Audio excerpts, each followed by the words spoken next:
نحمده ونستعينه ونستغفره ونؤمن به ونتوكل عليه ونعوذ بالله من شرور أنفسنا ومن سيئات أعمالنا من يهده الله فلا مضل له ومن يضلل فلا هادي له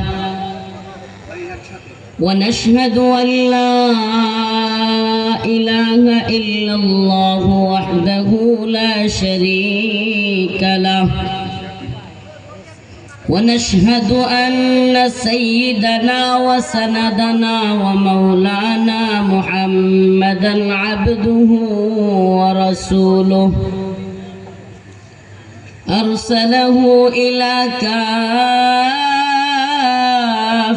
للناس بشيرا ونذيرا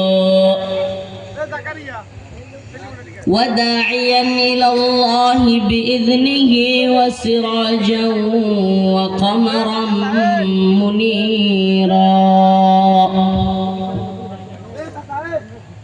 أما بعد فقد قال الله تبارك وتعالى في كلامه المجيد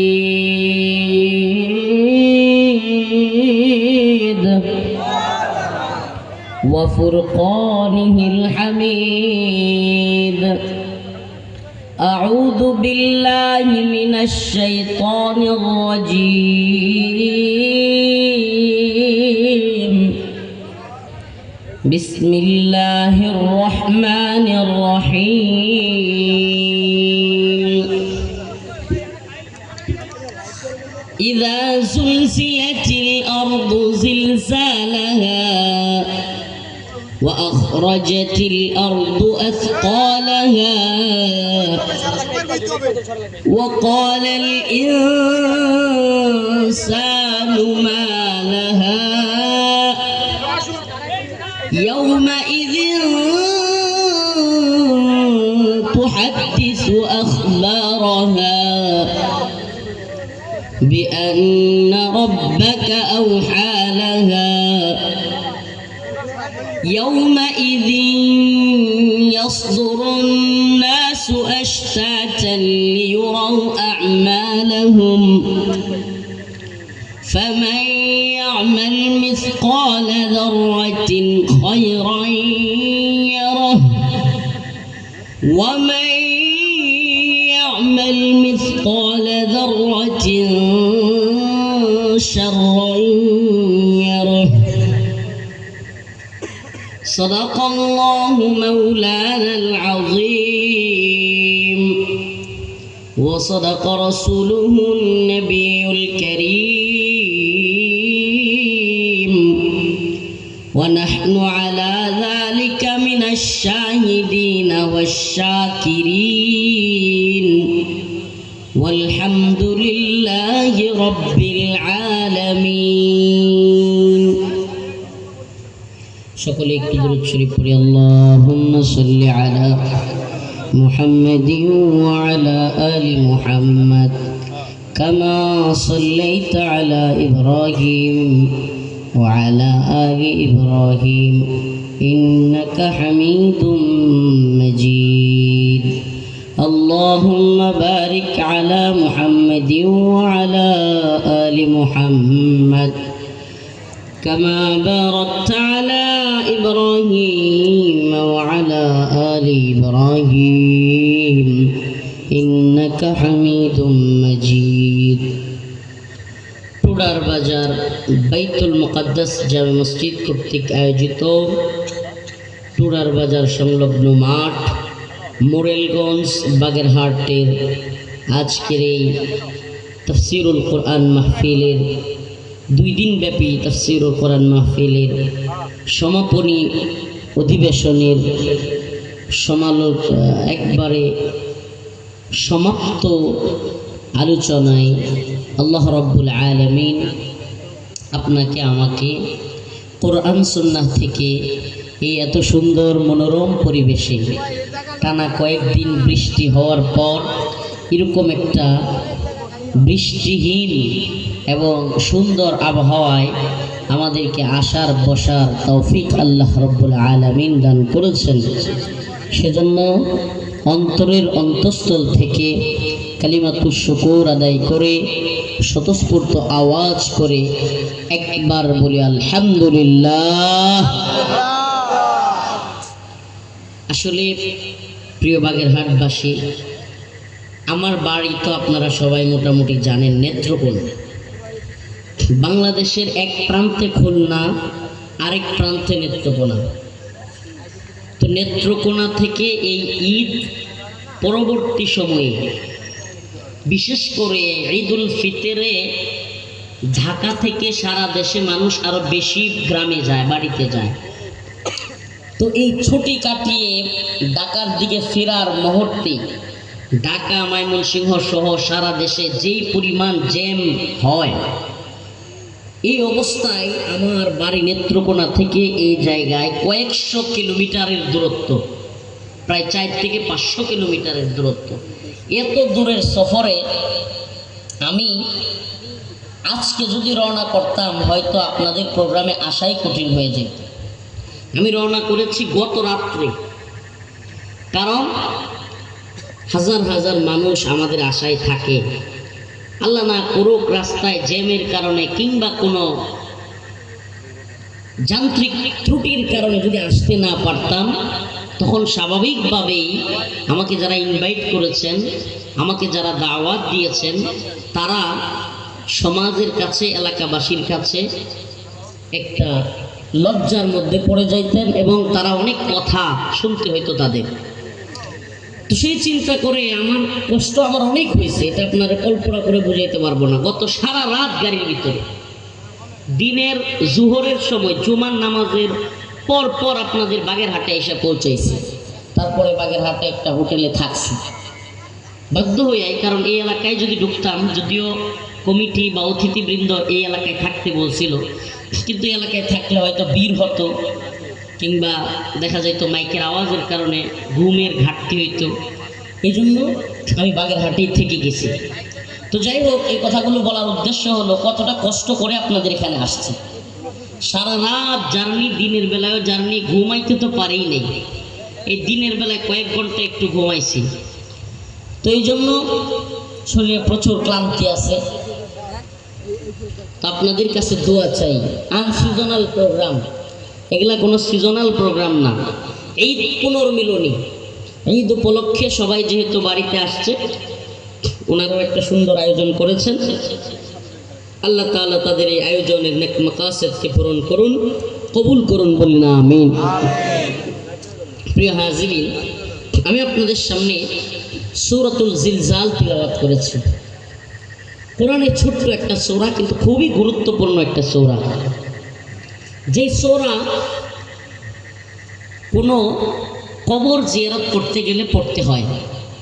কবর জিয়ারত, আমি মাত্র এই যে আপনাদের এলাকার জিলবুনিয়া পীর সাহেব হুজুরের যে দরবার আছে, ওখান থেকে মাত্র জিয়ারত করে আসলাম।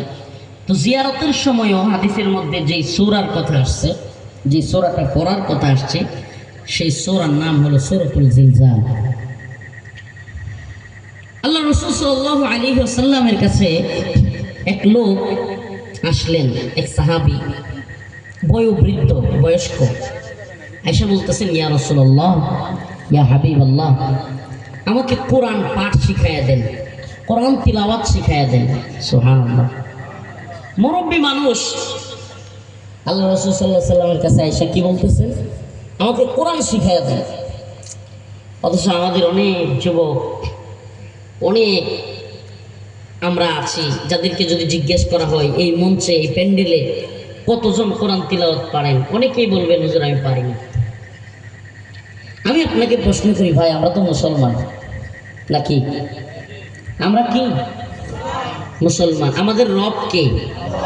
আমাদের মালিক কে? আমাদেরই মনে আছে, মঞ্চে যারা আছেন বা একটু 25 বয়স হবে বা তার চেয়ে বেশি, তাদের তো মনে থাকার কথা, এক সময় এই মোবাইল টোবাইল ছিল না, খুব আগের কথা না, কিন্তু এটা মনে করিয়েন না। অনেক পোলাবান মনে হয়, বাইরে হুজুর মনে হয় যে কত বয়স না জানি, আমাদের বয়স তো 30 মাত্র। তো কিছুদিন আগে কিন্তু মোবাইল ফোনের যুগ ছিল না। এই 2005-06 সালের দিকেও মোবাইল অ্যাভেলেবেল ছিল না। আমরা যখন ছোট তখনই দেখতাম যে এক এক এলাকায় 2-3 গ্রাম মিলে একটা ফোন থাকতো। 10 টাকা, 12 টাকা, 15 টাকা দিয়ে 1 মিনিট কথা বলতে হইতো। আবার কার্ড পড়তো, কত সিস্টেম ছিল। ওই সময়ে একটা জিনিসের প্রচলন খুব বেশি ছিল, সেটা হলো চিঠি। কি এক সময় সম্পর্কের আদান প্রদানও চিঠির মাধ্যমে হইতো। বৈধ এবং অবৈধ দুইটা রিলেশন এই চিঠির আদান প্রদানের মাধ্যমেই হইতো একটা সময়। তো এই চিঠি এখনো প্রচলন আছে একটা জায়গায়, এটা হলো জেলখানা।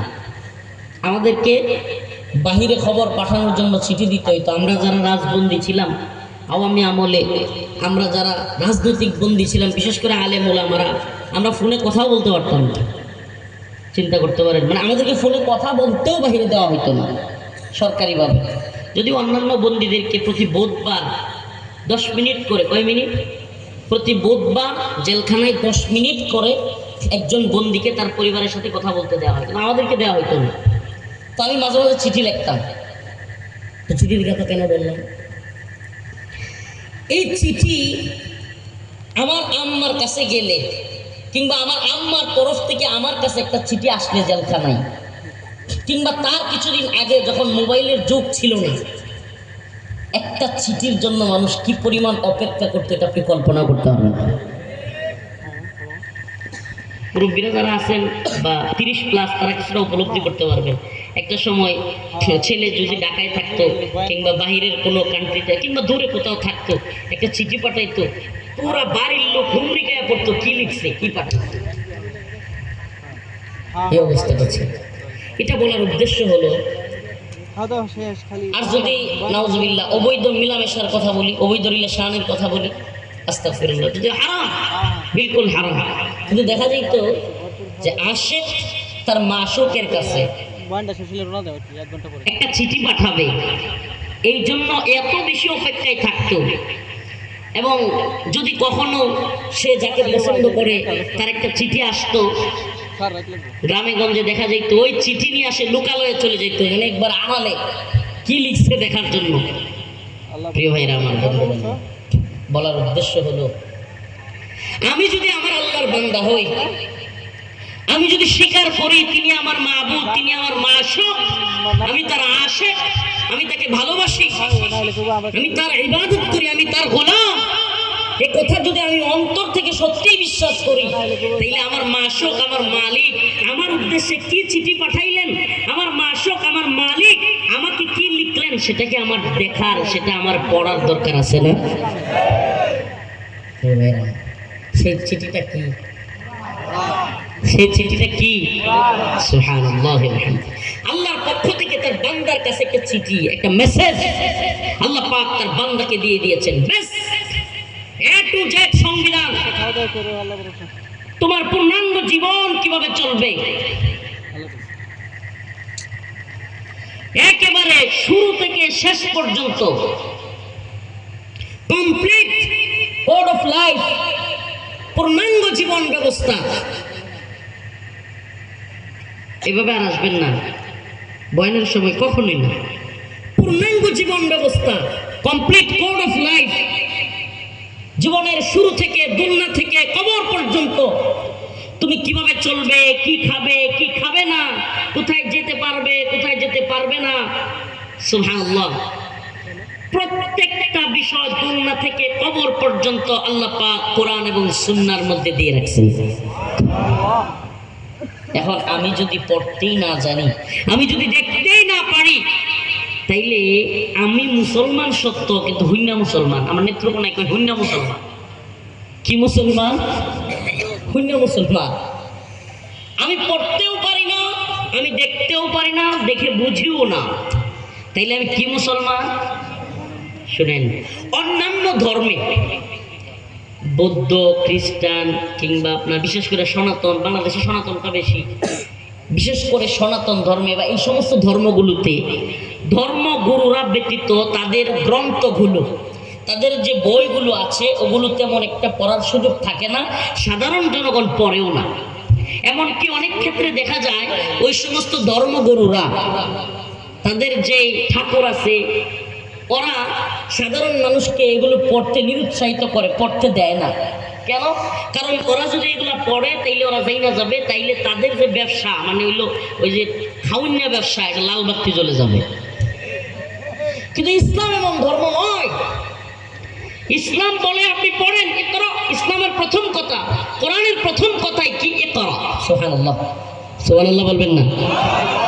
ইকরা বিসমি রাব্বিকাল্লাযী খালাক, খালাকাল ইনসানা মিন আলাক। সুবহানাল্লাহ। কোরআনের প্রথম কথা পড়ো, পড়ো। সুবহানাল্লাহ। শুরুই কি দিয়া?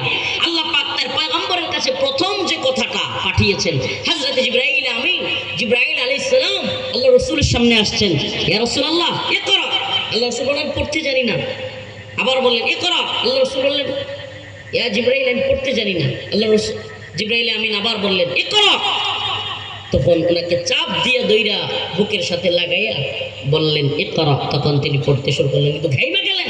আম্মা জান আয়েশা রাদিয়াল্লাহু আনহাকে গিয়ে বললেন তাড়াতাড়ি আমাকে খাতা দাও, কম্বল দাও।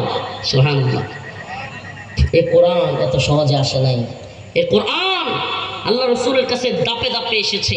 এই কোরআন আপনি আমি এখন কাগজের আলোকে পেয়ে যাচ্ছি সস্তায়, মসজিদে, মাদ্রাসায়, লাইব্রেরিতে, যে কোনো জায়গায়। অথচ এই কোরআন সংরক্ষণ করতে গিয়ে সাহাবায়ে কেরাম কত কষ্ট করেছেন। গাছের ছাল আছে না, ছাল, ওই গাছের ছালের মধ্যে পর্যন্ত আয়াতগুলো লিখে রাখতেন তারা। কারণ ওই সময় তো আপনার আমার মতো এত সহজ কলম খাতা ছিল না, বই পুস্তক এরকম সহজ ছিল না। তারা এত কষ্ট করেছেন, আঘাতপ্রাপ্ত হয়েছেন। আল্লাহ রাসূল সাল্লাল্লাহু আলাইহি ওয়াসাল্লাম এই দ্বীনের জন্য, কোরআনের জন্য কত আঘাতপ্রাপ্ত হয়েছেন, কত কষ্ট সহ্য করেছেন। আজকে আমাদের বাসায় কোরআনটা পড়ে আছে, জং ধরে আছে, পড়ি না। আজকে আমাদের বাসায়, অনেকের বাসায় গিয়ে দেখবেন মানে তার ঘরে সবচাইতে অবহেলিত জিনিসটার নাম হলো কোরআন। আফসোস, আফসোস আমার আপনার আমাদের যার ঘরে অবস্থা আছে, আফসোস আমাদের জন্য। মানে আমার ঘরে টিস্যুর বক্সটাও মুছা থাকে, নাউজুবিল্লাহ। মানে বলতে কেমন লাগে, আমার ঘরের জুতাগুলো, জুতার বক্সগুলো আমি পরিষ্কার করি, কিন্তু আমি কোরআনের যেই রাখার জায়গা, কিন্তু কোরআন ওইটার যত্ন আমি নিই না। আল্লাহ তাআলা আমাদেরকে হেদায়েত দান করুন। ভাই এটা একটা মুহাব্বতের, একটা সম্পর্কের, একটা মুআমালার একটা মাধ্যম, পরীক্ষাগার। আপনি আল্লাহর কোরআনের সাথে, মসজিদের সাথে, মাদ্রাসার সাথে আপনার সম্পর্কের লেভেল কি, এটা দেখাই আল্লাহর প্রতি আপনার মুহাব্বত, দ্বীনের প্রতি আপনার আন্তরিকতা, এটা দিয়েই বোঝা যায়। কোন মানুষ কতটুকু দিনদার কিভাবে বুঝবেন? সুবহানাল্লাহ। এক কথাই, কোন মানুষ আমাদের সমাজে, আল্লাহ মাফ করুক, দিনদার দাবি করার লোকের অভাব নেই, দিনদার তাকওয়াবান দাবি করার লোকের অভাব নেই। কিন্তু প্রকৃত দিনদারকে, প্রকৃতপক্ষে আল্লাহর প্রতি কার তাআল্লুক মা আল্লাহ কতটুকু, এটা বুঝার সুরত দুইটা। ওই লোকটার মসজিদের সাথে সম্পর্ক কতটুকু, ওই লোকটার কোরআনের সাথে সম্পর্ক কতটুকু, ওই লোকটার আলেম উলামাদের সাথে সম্পর্ক কতটুকু, ব্যাস। সুবহানাল্লাহ। সহজ হয়ে গেল না? বুঝাই দিলাম আপনাদেরকে কার দিনদারিত্ব কতটুকু বেশি, তার মসজিদের সাথে, মাদ্রাসার সাথে, আল্লাহ ওয়ালাদের সাথে, আলেম উলামাদের সাথে তার সম্পর্ক কত বেশি। প্রিয় ভাইরা আমার, বন্ধুগণ, বৃদ্ধ মানুষ,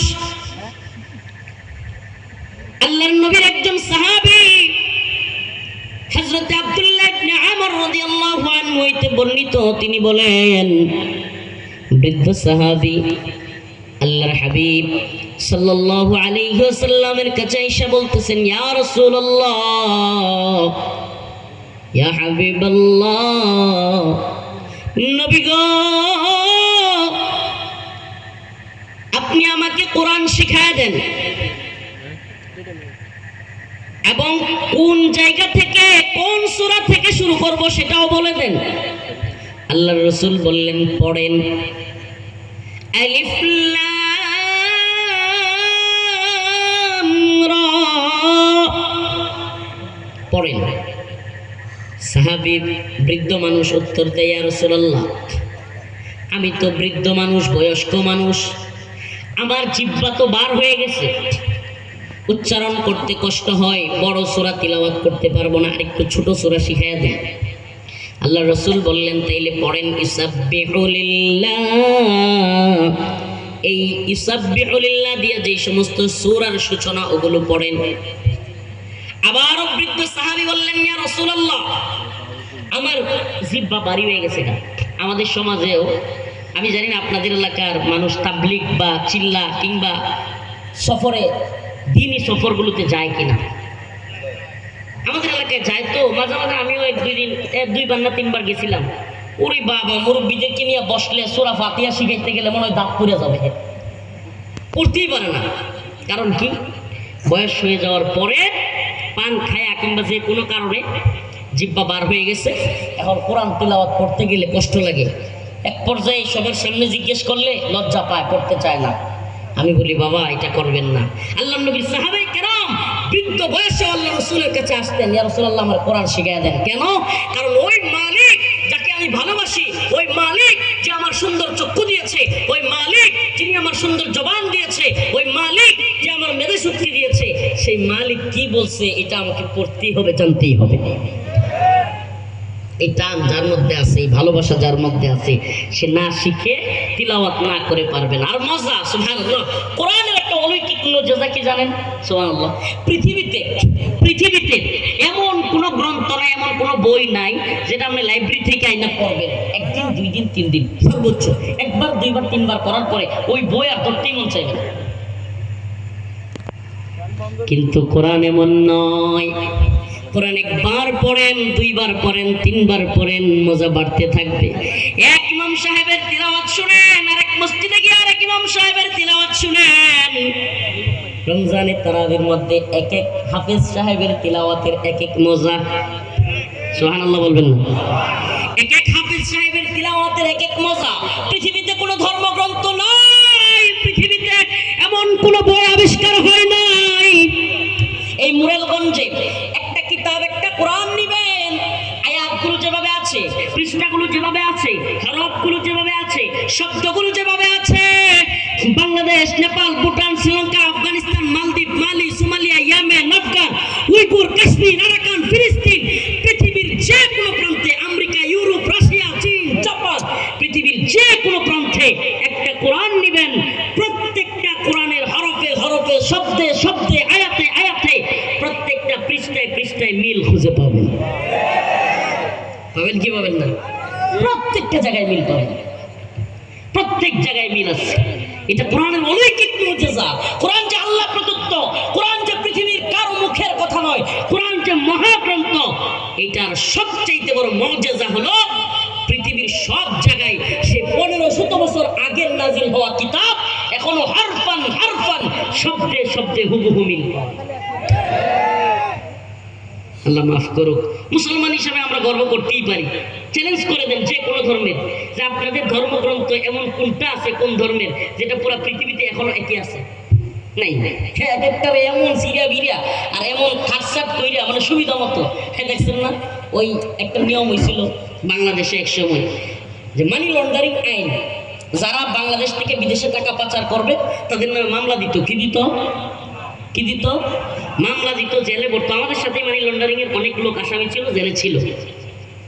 তো কিছুদিন পরে যখন আপনাদের পাশের জেলার নেত্রী শেখ হাসিনা টাকার ক্রাইসিস পড়লো, মানে দেশের টাকার ক্রাইসিস পড়ে গেল, রিজার্ভে টান পড়লো, এখন বলা শুরু করলো যে যারা টাকা পাচার করছে তাদেরকে আর মামলা দেওয়া হবে না, টাকা যদি আবার বাংলাদেশে ফিরে দেয় তাইলে আরো প্রণোদনা দেওয়া হবে। কি দেওয়া হবে?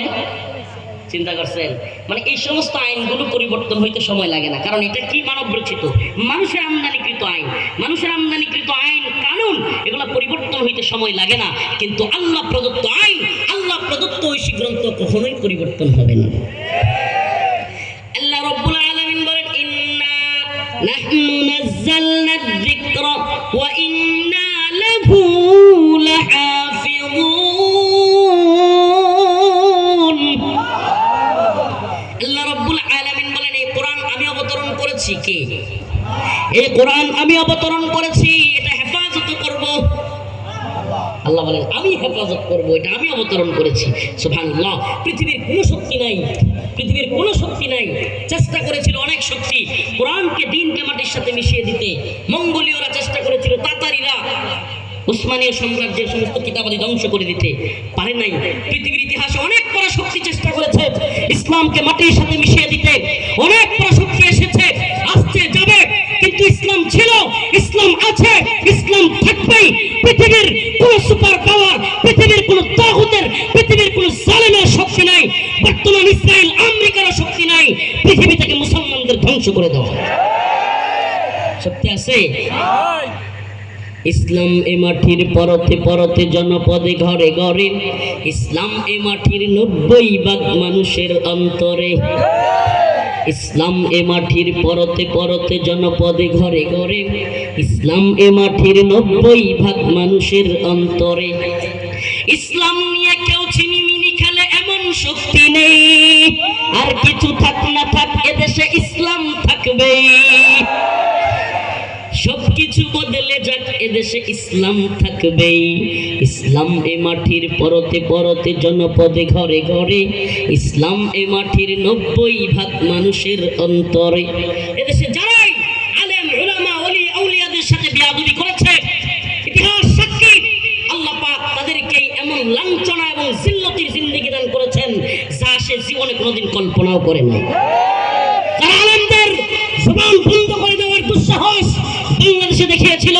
যারা আলেমদের মাইক কেড়ে নিয়ে যাইত, আজকে আল্লাহ পাক সেই সমস্ত আলেমকে জেলখানায় বন্দী করে যারা রেখেছিল, বেরি পড়াইছিল, শিকল লাগাইছিল, রশি লাগিয়েছিল, আজকে তাদেরকে লাখো জনতার মধ্যে সম্মানিত করেছেন মহান রব। আর যারা করতে চেয়েছিল আল্লাহ পাক তাদেরকে এমন লাঞ্ছনার এবং জিল্লতির জিন্দেগি দান করেছেন যেটা পৃথিবীতে ইতিহাস হয়ে থাকবে। তাইলে ইসলামকে যদি কেউ বিলীন করে দিতে চায়, কেউ যদি মনে করে যে আমি আলেম উলামাদের ধ্বংস করে দিব, ভাই দেখবেন সূক্ষ্ম কৌশলে ইসলাম বিদ্বেষী কিছু লোক আছে, এরা ইসলামের বিরোধিতা সুস্পষ্ট করে না, করে আলেম উলামাদের, কিন্তু বাস্তবে সে আসলে ইসলামই পছন্দ করে না। এটা কেমনে বুঝবেন যে সে আসলে আলেম উলামা বিহীন একটা ইসলাম চায়? নাউজুবিল্লাহ। আপনি কল্পনা করতে পারেন আলেম উলামা বিহীন ইসলাম কেমন হবে?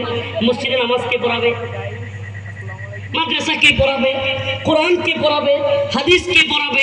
মানে ওই জাহেল গুলো, ওই নাস্তিক গুলো, ইসলাম বিদ্বেষী গুলো, ইসলাম বিদ্বেষী গুলো কখনোই সরাসরি ইসলামের বিরুদ্ধে কথা বলার দুঃসাহস করে না। কেন? কারণ এদেশের মানুষ যে যেই দলই করুক, যার মধ্যে ইসলামের ন্যূনতম ভালোবাসা আছে, এই সমস্ত লোকগুলো এমনি যাই করুক না করুক, দিন শেষে যদি খালি শুনে যে মসজিদে কেউ হামলা করছে, এ যেই দলের নেতা হোক, জুতা দিয়ে বাইরে ওর সাবার দাঁত ফেলে দেয়। এই জন্য ভয়ে মসজিদ মাদ্রাসার ইসলাম নিয়ে কথা কয় না, কিন্তু হুজুরদের বিরোধিতা করে, আলেম ওলামাদের সমালোচনা করে। তার কাছে গিয়ে জিজ্ঞেস করেন, আচ্ছা আপনি যে ঢালাওভাবে আলেম ওলামাদের সমালোচনা করেন, আচ্ছা সমাজে যদি আলেম ওলামা একজনও না থাকে, দেশে যদি আলেম ওলামা একজনও না থাকে, তাইলে জানাজা পড়াইবো কেডা, মাদ্রাসায় পড়াইবো কেডা, আর মসজিদে ইমামতি করবো কেডা? প্রশ্নটা করবেন, করবে কে? তারে যে জিজ্ঞেস করবেন, আপনি সহি সালামতে সুন্দর করে কোরআন পড়তে জানেননি? দেখবেন যে সূরা ফাতিহা জিগাইলে দাঁত ভেঙে যাওয়ার অবস্থা। প্রিয় ভাইরা আমার, কথাগুলো কষ্ট পাওয়ার জন্য বলছি না, বলছি এজন্য আলেম উলামারা ভুল ত্রুটির ঊর্ধ্বে না, ভুল আমাদেরও আছে। কিন্তু প্রশ্ন হলো এই জামানায় আল্লাহ রাসূল সাল্লাল্লাহু আলাইহি ওয়াসাল্লাম চলে গিয়েছেন 1500 বছর। কত? 1450 তো বলতে বলতে শেষ, এখন প্রায় 1500। এতদিন পরে এখনো কি হযরতে আবু বকরের মতো, হযরতে ওমর রাদিয়াল্লাহু আনহুর মতো আলেম বা ওনাদের মতো ব্যক্তিত্ব পাওয়া সম্ভব? বলেন সম্ভব? তাহলে আমাদেরকে ভুল ত্রুটি নিয়েই থাকতে হবে। আমরা কেউ ভুল ত্রুটি উঠবে না, কিন্তু তাই বলে আমরা কি ইসলামের আলেম ওলামাদের মসজিদ মাদ্রাসার সমালোচনা করব? যেই লোক, এটা কথা বলে দেই, যেই লোক ইসলামের সমালোচনা করবে, আলেম ওলামাদের সমালোচনা করবে, আপনি দেখবেন ওর বংশে, ওর ঘরে কখনো আলেম পয়দা হবে না, ওর ঘরে কখনো হাফেজ পয়দা হবে না। এজন্য যারা, আপনি দেখবেন যারা যেই পরিবারটা আলেমদেরকে ভালোবাসে, আল্লাহ ওই পরিবারের পোলাপানরাও আলেম বানায় দেয়, আল্লাহ ওই পরিবারের পোলাপানরাও হাফেজ বানায় দেয়।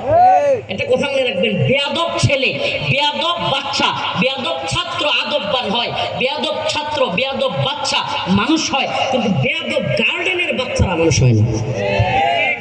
বেয়াদব গার্ডিয়ান যেগুলো আছে, আলেম ওলামাদের সাথে খারাপ আচরণ করে, এদের বাচ্চারা মানুষ। যদিও ওইদিকে আমার আলোচনা ছিল না, এটা বোঝানোর উদ্দেশ্য যে আল্লাহ রসুলের কাছে একজন মুরব্বী গিয়া বলতেছি, ইয়া রাসূলুল্লাহ আমার কোরআন শিখায়া দেন, মনে আছে? এবার আল্লাহ রসুল বললেন, আপনি ইসাব্বিহু লিল্লাহি সূরাটা পড়েন। বলে, ইয়া রাসূলুল্লাহ আমার জিহ্বাটা ভারী হয়ে গেছে, আমি পারবো না। আল্লাহ রসুল বললেন, তাইলে পড়েন, ইযা যুলজিলাতিল আরদু জিলজালাহা ওয়া আখরাজাতিল আরদু আথকালাহা ওয়া ক্বালাল ইনসানু মা লাহা ইয়াওমাইযিন তুহাদ্দিসু আখবারাহা بأن ربك أوحى لها يومئذ يصدر الناس أشتاتا ليروا أعمالهم فمن يعمل مثقال ذرة خيرا يره ومن يعمل مثقال ذرة شرا يره সূরাতুল জিলজাল, যেখানে আল্লাহ তাআলা কিয়ামতের আলোচনা করেছেন। কিসের আলোচনা? কিয়ামতের আলোচনাটা ইদানিং আমি একটু বেশি করতেছি, সব জায়গায় গিয়ে গিয়ে করতেছি, করার চেষ্টা করতেছি। কেন? কারণ কিয়ামতের কিছু আলামত বর্তমান পৃথিবীর সাথে, বর্তমান সময়ের সাথে মিলে যাচ্ছে, যেটা আমরা রাজনৈতিকভাবে ব্যাখ্যা করার চেষ্টা করতেছি, যেটা আমরা সামরিকভাবে ব্যাখ্যা করবার চেষ্টা করতেছি, কিন্তু আসলে এই ব্যাখ্যা করে বর্তমান পৃথিবীর বাস্তবতা আপনি মিলাইতে পারবেন না। যদি কিয়ামতের হাদিসগুলো, কিয়ামতের আয়াতগুলো পর্যালোচনা করেন, আপনি দেখবেন বর্তমান পৃথিবীর বাস্তবতার সাথে বড় মিলে যায়। আল্লাহ রাসূল সাল্লাল্লাহু আলাইহি ওয়াসাল্লাম বলেছেন, কিয়ামতের আগে মুসলমানদের সাথে পশ্চিমাদের একটা রক্তক্ষয়ী যুদ্ধ হবে, বিশাল বড় যুদ্ধ, যে যুদ্ধের নাম হলো মালহামাতুল কুবরা। যুদ্ধটার নাম কি? মালহামাতুল কুবরা। ভয়াবহ একটা যুদ্ধ সংঘটিত হবে। তাসবিহ পড়েন আপনারা? তাসবিহ, এই যে ছোট ছোট দানা দিয়া 100 বা 1000 লেখা সুবহানাল্লাহ আলহামদুলিল্লাহ পড়েন, তাসবিহ। আল্লাহ রাসূল হাদিসের মধ্যে বলেছেন, ওই তাসবির দানা যেভাবে একটা ছিঁড়ে গেলে, একটা পড়ে গেলে আরেকটা পড়ে যায়, একটা দানা নিচে পড়ে গেলে একটার পর একটা যেমন পড়তে পড়তে তাসবির পুরো দানাগুলো শেষ হয়ে যায়, কিয়ামতের আগ মুহূর্তে এক একটা আলামত এইভাবে প্রকাশ পাইতে থাকবে যে একটা হবে মানে আরেকটা তাড়াতাড়ি হয়ে যাবে। তাইলে কিয়ামতের অন্যতম বড় আলামতের মধ্যে একটা আলামত হলো মালহামাতুল কুবরা। পৃথিবীব্যাপী মুসলমানদের সাথে এক ভয়াবহ যুদ্ধ হবে পশ্চিমাদের। সেই যুদ্ধ কেন হবে? বলা হচ্ছে একটা চুক্তি ভঙ্গের কারণে। হাদিসের মধ্যে আসছে, ওই কিয়ামতের আগে বড় যে যুদ্ধটা হবে, একটা চুক্তি ভঙ্গ করার কারণে ওই যুদ্ধটা হবে। চুক্তির বিষয়ে বিস্তারিত জানা যায় না।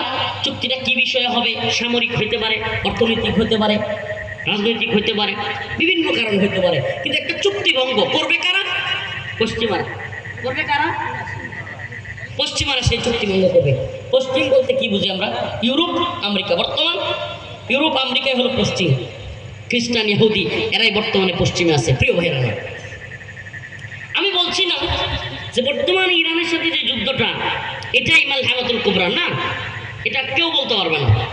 কিন্তু পৃথিবী যেভাবে আগাচ্ছে, বর্তমান রাজনৈতিক অস্থিরতা, বিশ্বব্যাপী দেশগুলোর অস্থিরতা দেখে যেটা মনে হচ্ছে, আল্লাহ রাসূল সাল্লাল্লাহু আলাইহি ওয়াসাল্লামের সেই দিক নির্দেশনা, আল্লাহ রাসূল সাল্লাল্লাহু আলাইহি ওয়াসাল্লামের সেই ভবিষ্যৎবাণী আমার কেন জানি মনে হচ্ছে খুব বেশি দূরে নয়। কেন? আল্লাহ রাসূল সাল্লাল্লাহু আলাইহি ওয়াসাল্লাম একটা হাদিসের মধ্যে বলেছেন যে আমি যেন ওই যুদ্ধে যে ঘোড়াগুলো ব্যবহৃত হবে, সেই ঘোড়াগুলো যেন আমি দেখতেছি। সুবহানাল্লাহ বলবেন। আল্লাহ রাসূল বলতেছেন যে আমি যেন ওই যুদ্ধে যারা কিনা যোদ্ধা থাকবে তাদের ওই ঘোড়ার খুরের শব্দগুলো শুনতে পাচ্ছি। প্রশ্ন আসে না, আল্লাহ রসুলের জামানায় না ঘোড়ার তীর তলোয়ারের যুদ্ধ ছিল, এখন কি ওইটার জামানা আছে? এখন আবার তাইলে কেমনে এটা সম্ভব? প্রশ্ন আসে না, এটা কিভাবে সম্ভব? বর্তমান পৃথিবীর সাথে আসলে একটু মিলায় দেখি। ইরানের সাথে আমেরিকা এবং ইসরায়েলের যুদ্ধ লাগছে, লাগছে কি লাগে নাই? ইরানের সাথে আমেরিকা এবং ইসরায়েলের যুদ্ধের পরে প্রথম যে সমস্যাটা তৈরি হয়েছে, পৃথিবীব্যাপী অস্থিরতাটা শুরু হয়েছে, এটা নিয়ে তেল নিয়ে।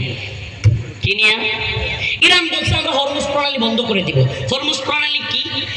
একটা সামুদ্রিক জায়গা, করিডোর বলতে পারেন, যেটা পৃথিবীর অন্যান্য অঞ্চল থেকে মধ্যপ্রাচ্যের সাথে, আরব সাগরের সাথে, ইরান, ইরাক, বাহরাইন, কাতার, দুবাই, ওমান, সৌদি আরব, এইসব অঞ্চলে পুরো পৃথিবীর সাথে একটা যোগাযোগ স্থল, সমুদ্র পথে, যেদিকে গ্যাস কিংবা তেল বা বিভিন্ন জ্বালানি কিংবা পৃথিবীর বিভিন্ন দেশ থেকে এই অঞ্চলে আদান প্রদান হয়।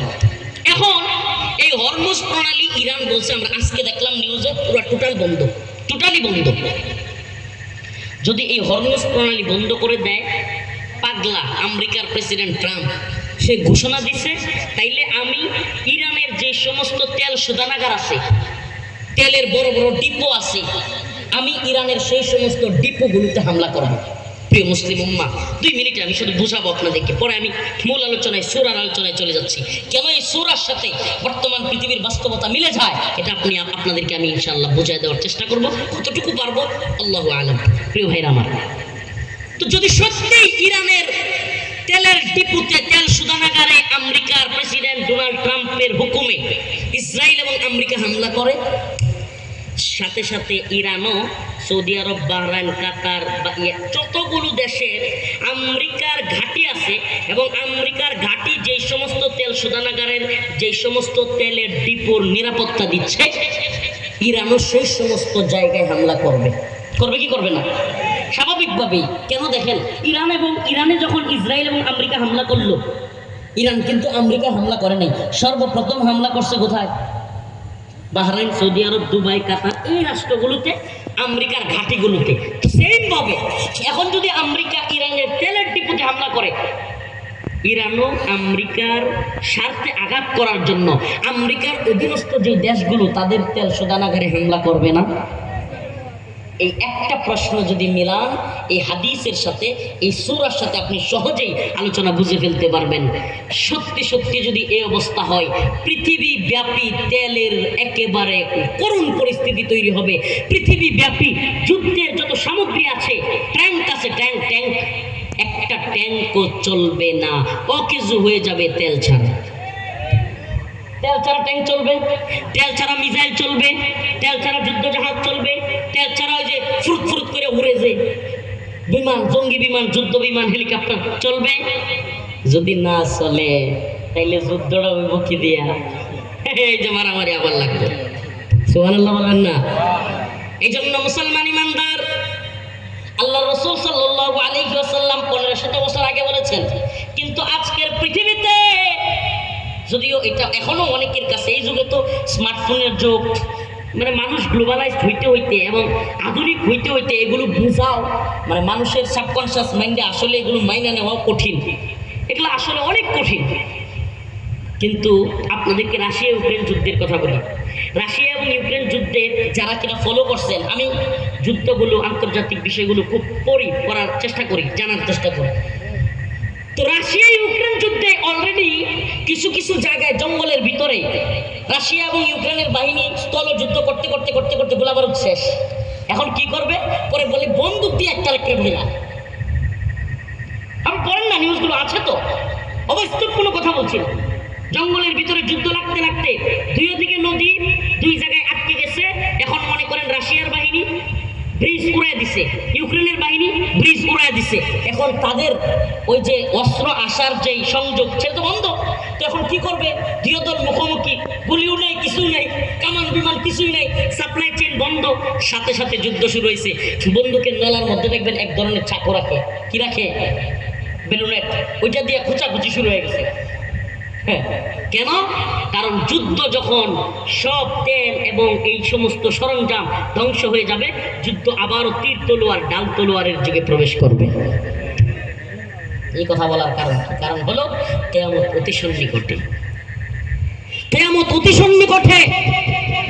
এবং আমি জানি এই কথাগুলো বর্তমান প্রজন্মকে বোঝানো খুব মুশকিল। কেন? আল্লাহ মাফ করো, যেই প্রজন্ম ইয়াবা সেবনে চলে গেছে, যেই প্রজন্ম মোবাইলে PUBG ছাড়া গেমে আসক্ত হয়ে গেছে, ঘুমাইতে পারে না, যেই প্রজন্ম নামাজ কি, দিনদারি কি, কোরআন সুন্নাহ কি, এগুলোর খবর রাখে না, সেই প্রজন্মকে আল্লাহ রাসূলের সেই ভবিষ্যৎবাণী বোঝানো খুব মুশকিল। তবুও আমাদেরকে বলতে হবে, উম্মাহ সজাগ হও। এই মার্কিন সাম্রাজ্যবাদ, আমেরিকা এবং ইসরায়েল ইরানে হামলা করে নাই, এটার গভীরে অনেক বড় ষড়যন্ত্র নিহিত। এই তারা, এই আমেরিকা এবং ইসরায়েল, এদের চাওয়া ইরানকে ধ্বংস করা নয়, এদের চাওয়া একটার পর একটা শক্তিশালী মুসলিম দেশগুলোকে মাটির সাথে মিশিয়ে দেওয়া। এবং তারা গোটা পৃথিবীতে মুসলমানদের রাষ্ট্রগুলোকে মাটির সাথে মিশিয়ে দিয়া এরা আমাদেরকে আল্লাহর গোলামি থেকে ফিরাইয়া ওই তাদের তথাকথিত মসিহ কিংবা দাজ্জালের গোলামিতে আমাদেরকে নিযুক্ত করতে চায়।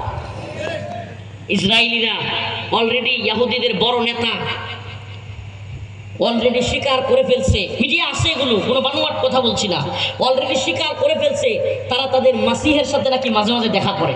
নাউজুবিল্লাহ। তাদের মসিহের নাম হলো দাজ্জাল। অলরেডি ওদের ধর্মগুরুরা, ইসরায়েলের ইহুদি ধর্মের ধর্মগুরুরা অলরেডি স্বীকার করতেছে তারা তাদের মসিহের সাথে দেখা করে। প্রিয় ভাইরা আমার, বন্ধুগণ আমার, সময় খুব সংক্ষিপ্ত। আমাদের জিন্দেগি যেইভাবে এগিয়ে যাচ্ছে, কিয়ামতের অনেকগুলো আলামতের মধ্যে একটা হলো মালহামাতুল কুবরা, বড় একটা যুদ্ধ মুসলিমদের সাথে কুফফার বিশ্বের হবে। মুসলমান সংক্ষিপ্তভাবে শেষ করছি। এই যুদ্ধে মুসলমানদের দল হবে তিনটা। কয়টা? মুসলমানদের একটা দল যুদ্ধ লাগার সাথে সাথে পালায়া যাবে। কি করবে? মুসলমানদের একটা দল যুদ্ধ লাগার সাথে সাথে পালায়া যাবে। আপনারা আবার আওয়ামী লীগ মনে করিয়েন না, মুনাফিকের দল যুদ্ধ লাগার সাথে সাথে কি করবে? পালায়া যাবে। 2 নাম্বার দল ওই যুদ্ধে পরিপূর্ণভাবে জান মাল দিয়া যুদ্ধ করতে করতে শহীদ হয়ে যাবে। সুবহানাল্লাহ। 3 নাম্বার দল ওই যুদ্ধ করতে করতে কাফের মুশরিকদেরকে কচুকাটা করতে করতে বিজয়ী হবে। হাদিসে পাকের মধ্যে আসছে ওই বিজয়ী দলটা কিয়ামতের আগ পর্যন্ত আর কখনো পথভ্রষ্ট হবে না। সুবহানাল্লাহ বলবেন না? আল্লাহ তাআলা আমাদের প্রথম দল থেকে বাঁচায়া বাকি 2 দলের যে কোনো দলে অন্তর্ভুক্ত করে দিন, বলেন আমিন। আর জোরে বলেন আমিন।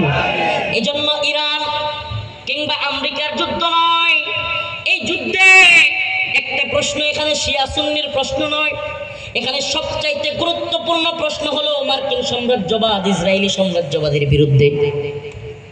আমরা ওই মার্কিনী সাম্রাজ্যবাদ, ওই ইসরায়েল যারা কিনা গ্রেট ইসরায়েল প্রতিষ্ঠা করতে চায়, গোটা পৃথিবীতে ইহুদিবাদের রাজত্ব কায়েম করতে চায়, যারা কিনা গোটা পৃথিবীতে তাদের আগত মসিহ, তাদের দাজ্জালের জন্য গোটা পৃথিবী তৈরি করতে চায়, মুসলমানদেরকে আল্লাহর গোলামি থেকে বের করে তাদের মসিহের, তাদের দাজ্জালের গোলামিতে নিয়ে যাইতে চায়, তাগুতের গোলামিতে নিয়ে যাইতে চায়। আমাদের যুদ্ধটা হলো ওই বিষয়ের বিরুদ্ধে। আমাদের যুদ্ধটা ওই বিষয়ের বিরুদ্ধে। এখানে কে যুদ্ধ করতেছে? শিয়া সুন্নির মাসআলা এখন না। হ্যাঁ, অবশ্যই শিয়ারা সুন্নিদের অনেক মুসলমানদেরকে নির্যাতন করেছে। ইরাক, সিরিয়া সহ হাজার হাজার সুন্নি মুসলমানদেরকে হত্যা করেছে, এটা আমরা জানি, ইতিহাস। এদের কাছেও, এদের হাতেও রক্ত অনেক লেগে আছে মুসলমানদের। কিন্তু এখন সময়টা হলো এমন যে মার্কিন সাম্রাজ্যবাদ এবং ইসরায়েলি সাম্রাজ্যবাদ যদি আমরা রুখে দিতে না পারি, থামায় দিতে না পারি, তাইলে মুসলিম উম্মার বিজয় থমকে যাবে। আল্লাহ রাসূল সাল্লাল্লাহু আলাইহি ওয়াসাল্লাম বলেছেন, ইসাবাতান মিন উম্মতি আহরাজাহুমাল্লাহু মিনান নার, ইসাবাতুন তাগজুল হিন্দা ওয়া ইসাবাতু মা ঈসা ইবনে মারইয়াম। আল্লাহ রাসূল বলেছেন যে আমার উম্মতের 2টা দল কিয়ামতের আগ মুহূর্তে 2টা দল আল্লাহর দ্বীনের জন্য, ইসলামের জন্য যুদ্ধ করবে। আল্লাহ পাক ওই 2টা দলকেই, ওরা জীবদ্দশায় আল্লাহ পাক তাদেরকে যুদ্ধ করার আগেই ওই যুদ্ধে যারা শরীক হবে আল্লাহ পাক তাদের সবাইকে জাহান্নামের আগুন থেকে মুক্তির ঘোষণা দিয়েছেন। সুবহানাল্লাহ বলবেন না? ইসাবাতু তাইফাতুন তাগজুল হিন্দা, এর একটা দলের নাম হলো গজওয়াতুল হিন্দে শরীক হওয়ার। আমরা গজওয়াতুল হিন্দের কথা বলি, আল্লাহর রাসূলের ভবিষ্যৎবাণীর কথা বলি। আরে তোমরা আমাদেরকে মোল্লা মৌলবী জঙ্গি উগ্রবাদী মৌলবাদী যা মন চায় ঠেক দাও, এই সমস্ত ঠেকের পরোয়া আমরা করি না। আল্লাহর রাসূল বলেছেন ইসাবাতানি মিন উম্মতি আহরাজাহুমুল্লাহু মিনান নার। আমার নবী যেহেতু বলেছেন, ভবিষ্যৎবাণী করেছেন, হিন্দুত্ববাদী ব্রাহ্মণ্যবাদী তাগুতি শক্তির বিরুদ্ধে মুসলমানদের এক রক্তকয়ী যুদ্ধ হবে এবং সেই যুদ্ধে মুসলমানরা বিজয়ী হবে। দিল্লির সেই ক্ষমতার মসনদ থেকে দিল্লির সেই ক্ষমতাসীনদেরকে হিন্দুত্ববাদী নেতাদেরকে পাল্লায় ধরে টেনে হিচড়ে মুসলমানরা বাইতুল মাকদিসের দিকে নিয়ে যাবে এবং মুসলমানরাই বিজয়ী হবে। দিল্লির সেই ক্ষমতার মসনদে কালেমার পতাকা পতপত করে উঠবে। আল্লাহ পাক আমাদেরকে সেই দলে শরীক হওয়ার তৌফিক দান করুন। আর জোরে বলে না আমি। সূরাতুল জিলজালের আলোচনা শেষ করে আমি ইনশাআল্লাহ আজকের আলোকপাত শেষ করব। আল্লাহ বলেন ইদা জুলজিলাতিল আরদু জিলজালাহা,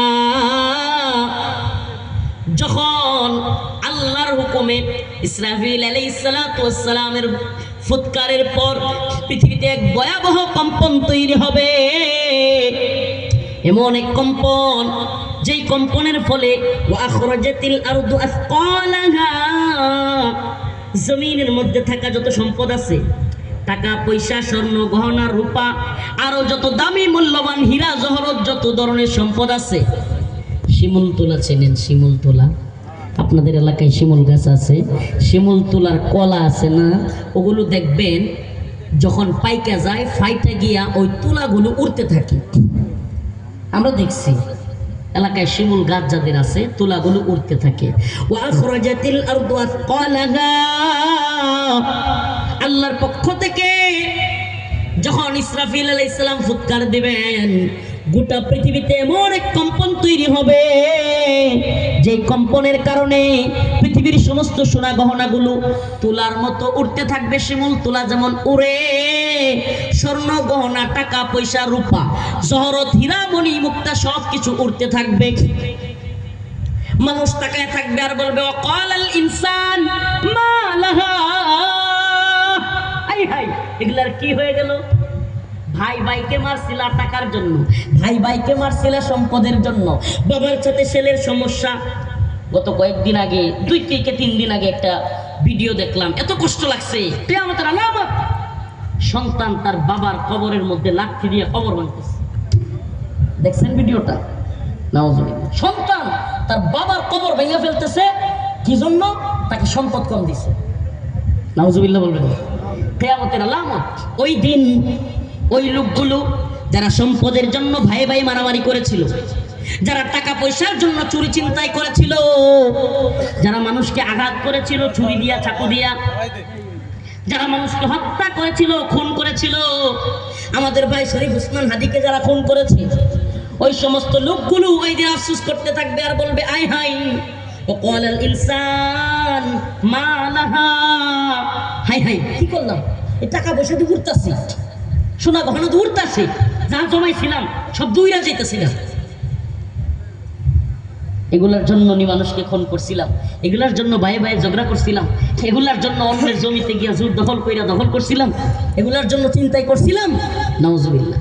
এই দিন সবাই চিৎকার করে বলবো, আরে ভাই যত লাশ দাফন করেছি আমরা, যত লাশ কবরের নিচে দাফন করেছি, আল্লাহ বলছেন ওয়াখরাজাতিল আরদ আসকালাহা, জমিন সেই লাশগুলো পর্যন্ত ছেড়ে দিবে। ইয়াউমাইযিন তুহাদ্দিসু আখবারাহা, ও বাগেরহাট মুরেলগঞ্জের মুসলমান, আল্লাহ পাকের পক্ষ থেকে এক ভয়াবহ আয়াত, ইয়াউমাইযিন তুহাদ্দিসু আখবারাহা, জমিনের মধ্যে আমরা যে যেই জায়গায় গুনাহ করেছি, যেই গাছের চিপায়, যেই রুমের ভিতরে, জঙ্গলের ভিতরে কিংবা ঘরের ভিতরে কিংবা কম্বলের নিচে, যে যেইখানে যেই গুনাহ করেছি, জমিন ওই জায়গার জমিনটা আল্লাহর কাছে বলে দিবে আল্লাহ তোমার ওই বান্দা আমার ওই জায়গায় বসে এটা করছে। কল্পনা করা যায়, কল্পনা করা যায়। ইয়াউমাইযিন তুহাদ্দিসু আখবারাহা, বিআন্না রাব্বাকা আওহা লাহা, আর এটা তার রবের হুকুমেই জমিন করবে। ইয়াউমাইযি ইয়াসদুরুন নাস আশতাতান লিয়ুরাউ আ'মালাহুম ফামান ইয়া'মাল মিসকালা যাররাতিন খায়রান ইয়ারাহ। আমরা যারা আছি তারা যতটুকু আমল করেছি আল্লাহ পাক ততটুকু আমলের একেবারে ক্ষুদ্র থেকে ক্ষুদ্র আমলের সওয়াব আমরা নিজেদের আমলনামায় দেখতে পাবো। ফামান ইয়ামাল মিসকালা যাররাতিন খায়রান ইয়ারাহ, একেবারে অল্প কল্যাণের কাজ। কি মনে করেন একজন ভাই আপনার কাছে আসছে, মেহমান, মুস্কি হাসি দিয়ে কথা বলছেন, ব্যাস ওইটা আপনার আমলনামায় লেখা থাকবে। রাস্তার ভিতরে একটু ময়লা পড়ে আছে, গোবর কিংবা যে কোনো কাটা, আপনি সেটাও সরাই দিয়েছেন, ওইটাও আপনার আমলনামায় লেখা থাকবে। ফামান ইয়ামাল মিসকালা যাররাতিন খায়রান ইয়ারাহ ওয়া মান ইয়ামাল মিসকালা যাররাতিন শাররান ইয়ারাহ। আবার ছোট্ট থেকে ছোট্ট একটা খারাপ কাজ করছেন, বিড়াল ধরে লাথি মারছেন, হ্যাঁ, আরো যা কিছু একবারে ছোট থেকে ছোট গুনাহ করছেন, ওগুলো আল্লাহর কাছে লিপিবদ্ধ থাকবে। প্রিয় ভাইরা আমার বন্ধু, তাহলে আল্লাহর কাছে যেতে হবে। এর চাইতে বড় মুমিনের ভয় আর কিছু আছে? আগামীকালকে যদি বলা হয় যে বাগেরহাট আদালতে আপনার ফাঁসির রায় হবে, হইতে পারে এই বিচারকের সামনে দাঁড়াইতে এই আসামি কি পরিমাণ ভয় হবে, হাই হাই না জানি কি হয়। অথচ আমার আপনার সকলের রব, আমার আপনার সকলের প্রভু আল্লাহ রাব্বুল আলামিনের সামনে দাঁড়াইতে আমাদের ভয় করা উচিত কি উচিত না? وكلهم آتيه يوم القيامة فردا وكلهم آتيه يوم القيامة فردا। আল্লাহ বলেন এক এক করে, কয়জন করে? হ্যাঁ, নেতামি চলবে না। হ্যাঁ, ওই যে 8-10 জন 20 জন নিয়ে এমনি এমনি হাঁটবেন, 10-20 জন মানুষের সামনে গিয়ে করবেন, জানো আমি কেমন অমুক ফিজিকা অমুকে, আরে ভাইয়ের চরিত্র তো ফাটাফাটি, সামসামি করার করে পাবেন না। নেতাগিরি সামসামি করার লোক থাকবে না, আল্লাহর সামনে দাঁড়াইতে হবে। ওয়াকুল্লুহুম আতিহি ইয়াউমাল কিয়ামাতি ফারদা। হে অমুকের ছেলে অমুক, ওই শাহাবুদ্দিনের ছেলে রফিকুল ইসলাম, জবাব দাও তোমার জীবন কিভাবে কাটিয়েছো, টাকা পয়সা কিভাবে ব্যয় করেছো, তোমার জিন্দেগির হায়াত, তোমার যৌবন তুমি কোন কাজে ব্যয় করেছো, প্রত্যেকটা জিনিসের হিসাব দিয়ে তারপরে আল্লাহর কাছ থেকে দেখতে হবে। প্রিয় ভাইরা আমার বন্ধুগণ, এই জন্য আমি আপনাদের সামনে আলোচনাটা কেন করলাম?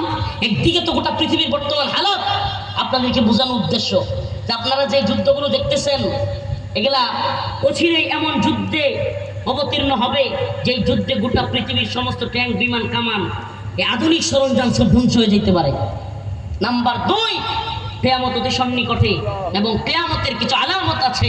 আল্লাহ রাসূল সাল্লাল্লাহু আলাইহি সাল্লাম বলেছেন কিয়ামতের আগ মুহূর্তে ইলম উঠে যাবে। কি উঠে যাবে? ইলম উঠে যাবে। কিয়ামতের আগ মুহূর্তে জিনা বেড়ে যাবে, জিনা, ব্যভিচার বেড়ে যাবে, অশ্লীলতা বেড়ে যাবে। কিয়ামতের আগে খুন খারাপি বেড়ে যাবে। কিয়ামতের আগে মাদক দ্রব্য বেড়ে যাবে, মাদক দ্রব্য ওপেন হয়ে যাবে। দেখেন তো, যেগুলো বললাম হাদিসের মধ্যে আসছে, সব বাড়তেছে না কমতেছে? সব বাড়তেছে না কমতেছে? খুন তো হবে, খুনের বিচারও হবে না। হাদিসের কথাগুলো মিলে দেখেন, সুবহানাল্লাহ। তো সেই জামানায় আমার আপনার ঈমান রক্ষা করা আমাদের দরকার আছে না ভাই? বড় আফসোস লাগে রমজানে দেখি, হায় রে, যেই মানুষগুলো রমাদান মাসে রোজা রাখতেছে, তারাবি পড়তেছে, সেহরি খায়, ইফতার করে, হায় রে কত ভালো মানুষ, সালাম দেয়, সুন্দরভাবে চলতেছে। ওমা সানরাইজটা শুরু হওয়ার সাথে সাথে ডিস্কো ড্যান্সার। এটা কি রে ভাই? যে আল্লাহর জন্য, যে আল্লাহকে খুশি করতে আপনি রমাদানে রোজা রাখলেন, যে আল্লাহকে খুশি করতে রমাদানে ইফতার করলেন, তারাবি পড়লেন, যে আল্লাহকে খুশি করতে এত রাত্রে অঘুমা থেকে নির্ঘুম থেকে সেহরি খাইলেন, এত কষ্ট করে ইবাদত করলেন, যে আল্লাহকে রমাদানে খুশি করার চেষ্টা করলেন, আমি জিজ্ঞেস করি রমাদান চলে গেলে ওই আল্লাহ থাকেন নাকি চলে যান? নাউজুবিল্লাহ। আমরা হাদিসের মধ্যে শুনেছি, আমরা অনেকেই এটা জানি, মোটামুটি সবাই জানি, রমজানে শয়তান কি হয়? শিকলবন্দি থাকে। যদিও এটা আমরা নিজের চোখে দেখি না। আমি বলি রমজানে যে শয়তান শিকলবন্দি থাকে এটা কিভাবে বুঝবেন জানেন? শুধু ঈদের দিন দেখেন যে ওই যে অটো নিয়ে আর পিক আপ নিয়ে বলা হয় ডিস্কু ডিস্কু লাফালাফি করতেছে আওলা জাওলা, তাইলে বুঝবেন শয়তান ছুটে গেছে, তাইলে বুঝবেন শয়তান ছুটছে। মেয়ে ছেলে নাচানাচি, নোংরামি, অশ্লীলতা, মাদক নিয়ে কারাকারি, রাতের বেলায় মাদক অর্ডার দিয়ে, বিভিন্ন মদের বোতল অর্ডার দিয়ে রাত্রেবেলা সেবন করা। আমাদের সমাজে এমন অনেক লোক আছে ঈদের রাত্রে যাদের এই ডিস্কো ডান্স না বাজাইলে, মেয়ে ছেলে নাচানাচি না করলে ঈদের আনন্দই হয় না। আমি বলি ভাই, আল্লাহ পাক ঈদ দিয়েছেন দুইটা মুসলমানদের আনন্দের জন্য, এটা যেই শুরুতে হওয়ার কথা। বন্ধু বান্ধব একত্রিত হও, মুড়ি খাও, গরুর গোশত রান্না করো, রুটি দিয়া খাও, একসাথে গল্প করো, খেলাধুলা করো, পূর্বের স্মৃতিগুলো নিয়ে আলোচনা করো, একত্রে পূর্বের মতো করে আনন্দ উদযাপন করো। অনেক কিছুই আনন্দ করা যায়। এগুলো হলো সুন্নত তরিকায় দিনের ভিতরে থাইকা। আর যদি তোমার আনন্দ ঈদ, কিছু লোক আছে ঈদ ডান্স আর মেয়ে ছেলে নাচানাচি আর মদের বোতল ছাড়া এদের ঈদের আনন্দই নাকি মনে হয় না। আমি বলি এই ঈদ আল্লাহ এবং তার রাসূলের ঈদ না, এই ঈদ হলো শয়তানের ঈদ। এই কারে আমরা যদি আল্লাহর নাফরমানি করি, আমাদের উপর আল্লাহর গজব আসবে কি আসবে না? বলেন আসবে কি আসবে না? কিছু কিছু অ্যাক্সিডেন্ট দেখা, দেশের পরিস্থিতি, আন্তর্জাতিক পরিস্থিতি দেখা মনে হয় আল্লাহর গজব মনে হয় অতি সন্নিকটে, অতি সন্নিকটে। এই জন্য বলি ভাই, আল্লাহর রাস্তায় আসুন। রমাদানে যেইভাবে আমরা রমাদানের রোজা রেখেছিলাম, এখনো নিয়ত করি মাঝে মাঝে নফল রোজা রাখবো। আমি যদি মাঝে মাঝে নফল রোজা রাখার নিয়ত করতে পারি, ইনশাআল্লাহ শয়তান আমার অন্তরে জায়গা করে নিতে পারবে না। নিয়ত করেন যে আমি, ভাই আপনি না তারাবি পড়তেন, সুবহানাল্লাহ, আপনি না রমাদানে তারাবি পড়তেন 20 রাকাত কিংবা 8 রাকাত, আপনি যতটুকু পড়তেন, তাহলে এখন আপনার কি হয়ে গেল ভাই? আপনি এশারের নামাজটাই পড়েন না, ইশারের ফরজ নামাজটা আপনি পড়েন না। আপনার জন্য আফসোস। আপনার রবকে বলে যান না আপনি আগামী রমাদান পর্যন্ত সময় পাবেন, এই গ্যারান্টি আপনারা কে দিল ভাই? আপনি আগামী রমাদান পর্যন্ত হায়াত পাবেন, এই গ্যারান্টি ওয়ারেন্টি কে দিল? আছে গ্যারান্টি ওয়ারেন্টি? নাই। অতএব আল্লাহকে স্মরণ করেন, রমাদানের মতো আল্লাহকে আবারও আমার স্মরণ করতে হবে, এবং অবশ্যই অবশ্যই নামাজ পড়তে হবে। এবং কিয়ামতের যে আলামতগুলো এতক্ষণ আলোচনা করলাম, এগুলা কেন করলাম? আল্লাহর রাসূল বলছে কিয়ামতের আগগুলো এগুলো হবে, তাহলে হবেই। আমি আর একটু করি। আল্লাহ রাসূল বলছে জিনা বেড়ে যাবে, আমিও জিনা করি, আল্লাহ রাসূলের কথা সত্য প্রমাণ করে দিই, নাউজুবিল্লাহ। আল্লাহ রাসূল বলছে মাদক বেড়ে যাবে, আমি একটু মদ খাই, নাউজুবিল্লাহ। এই জন্য না, আল্লাহ রাসূল বলে গিয়েছেন এই জন্য যেন তার উম্মত এগুলো থেকে বেঁচে থাকে। সুবহানাল্লাহ বলবেন না? আল্লাহ তাআলা আমাদের সবাইকে মাদক মুক্ত, জিনা মুক্ত, অশ্লীলতা মুক্ত জীবন দান করার তৌফিক দান করুক। কিয়ামতের আগে সমস্ত খারাপি থেকে বেঁচে থাকার তৌফিক দান করুক। জোরে বলেন আমিন। ওয়া আখিরু দাওয়ানা আলহামদুলিল্লাহি রাব্বিল আলামিন। আমি আসলে বলেই ফেলি, আমার এক ভাই যে দাওয়াত দিছে আপনাদের এলাকার, আসলে হলো জুলাই যোদ্ধা একজন, উনি হলো আমাকে ফার্স্ট টাইম, উনি হয়তো আমাদের সহযোদ্ধাদের কারো কাছ থেকে নাম্বারটা নিয়েছেন, পরবর্তীতে ওনার বাইকে দিয়ে দাওয়াতটা দিয়েছেন। তো সেখান থেকে ওনারা আমার বলছিল 9:30টায় আলোচনা দিবে। আসলে ভাই ঈদ পরবর্তী সময় রাস্তায় যে পরিমাণ জ্যাম, এই জন্য আমি একটু, এই যে আমার ভাই, তো তাড়াহুড়া কইরা যাওয়ার নিয়ত করছি। কারণ যদি ঢাকায় আমি ফজরের আগে পৌঁছাইতে না পারি, যদি আমাকে ঢাকায় জ্যামে পড়ে যেতে হয়, আমি কালকেও আমার আহলিয়া অসুস্থ, দোয়া চাই। এই জন্য আমি একটু দ্রুত যাওয়ার চেষ্টা করতেছি। একটা গজলের আবদার করা হয়েছে, আমি শুধু এই গজলটা পরিবেশন করে ইনশাআল্লাহ। কি গজল গাইব? কে বলছে?